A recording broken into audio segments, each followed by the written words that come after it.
size classes vary greatly.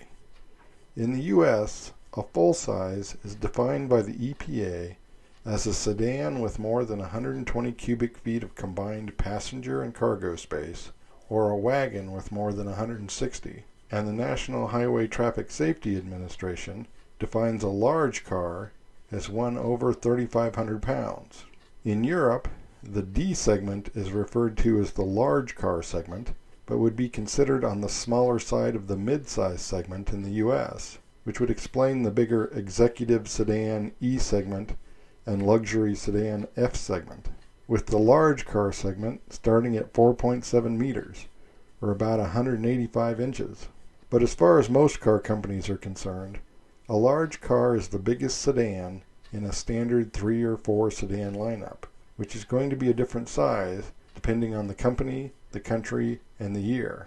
For most American companies, or at least the big 3, the full-size market evolved from the standard car market as new smaller segments were introduced.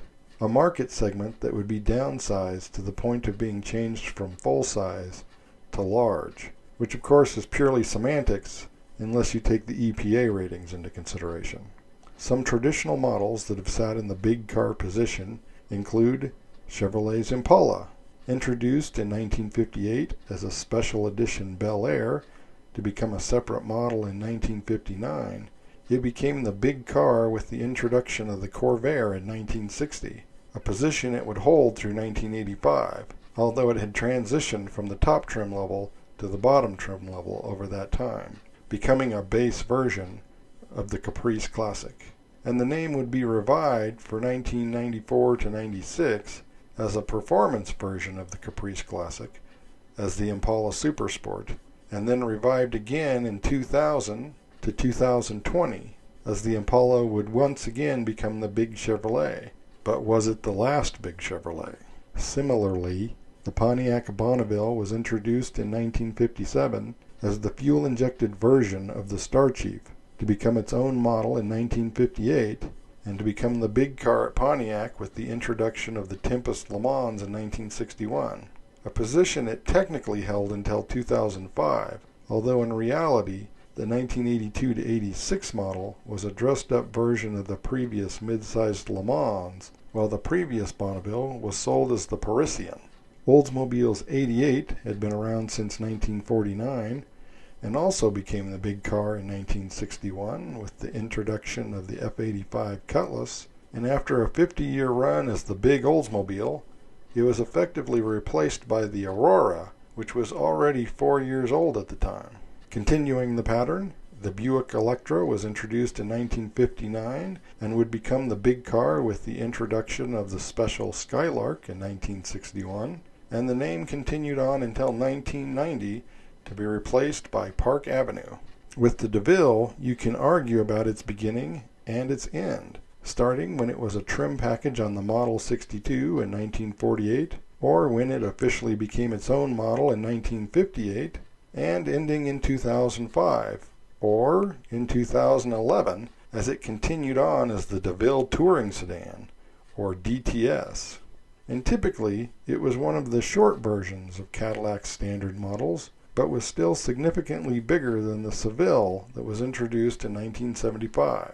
Introduced in 1959, the Galaxy was the top standard Ford model when the Falcon was introduced a year later, and it would continue on until 1974, leaving the ironically named Limited, or LTD, to carry on. The Marquis was Mercury's version of the LTD, starting in 1969, and was joined by the Grand Marquis in 1975. And from 1983 on, the Grand Marquis would carry on as the Big Mercury until 2011, after the standard Marquis was applied to the midsize sedan. With Continental being merged into Lincoln in 1961, all Lincolns were Continentals until the Versailles was introduced in 1977, and both would continue until 1980, when only the town car version of the Continental would carry on, and the Continental name itself would be used on the replacement for the Versailles. Plymouth created the Fury in 1956 as the new top model, and the introduction of the Valiant made it the big car in the early 1960s. a position it held until 1974. The following year, the Fury became the mid-size model, and the big car became the Grand Fury, a name that carried on until 1989, making it Plymouth's last big car. Dodge added the Monaco name to its big car lineup in 1965, where it remained the big car until 1977, when it became the Royal Monaco for 2 years. But the Monaco name saw a short revival from 1990 to 1992 as a big car derived from the Renault 25. The New Yorker name at Chrysler goes back to 1940, but Chrysler didn't have a smaller sedan until the introduction of the LeBaron in 1977, and the New Yorker name continued on until 1996 to be replaced by LHS. AMC's Ambassador dates back to Nash 1927, but dating it becoming a large car model would bring up many different years. Its restyle in 1965, when it technically became the full-size offering, the introduction of the compact Rambler in 1950, or even the introduction of the full unibody 600 in 1940. But the view is a bit different when looking at imports. Jaguar's XJ6 arrived in 1968, replacing the Mark X, which was the big car to the S-Type that ended production that same year.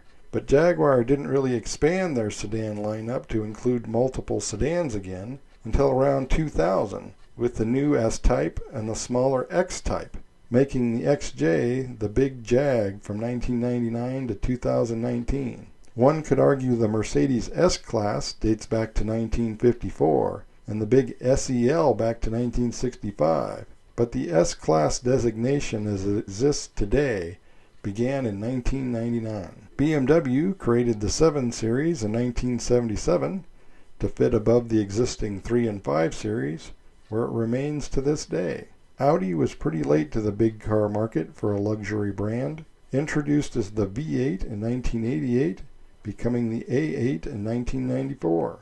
People sometimes forget that Volkswagen had a big car. The Phaeton, introduced in 2003, may not have been particularly successful, but there was no question as to what it was. Just like there was no doubt when the Lexus LS400 arrived in 1990 that it was aimed squarely at the big Mercedes.